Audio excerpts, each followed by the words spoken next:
আসসালামু আলাইকুম। কেমন আছেন সবাই? দেখুন, এখন সকাল ৮:৪৫ বাজে।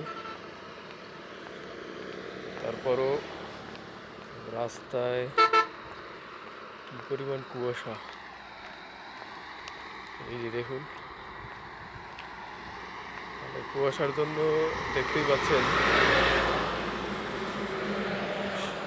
সর্বোচ্চ ২০ হাত দূর পর্যন্ত দেখা যায়, এরপর আর কিছুই দেখা যাচ্ছে না।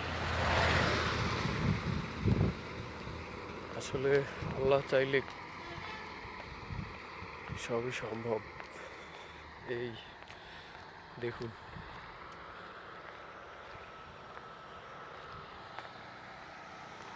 চতুর্দিকে কুয়াশা।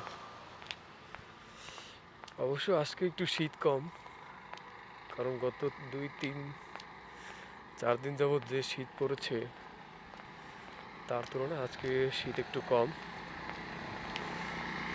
কিন্তু আজকে কুয়াশার পরিমাণ একটু বেশি আর কি।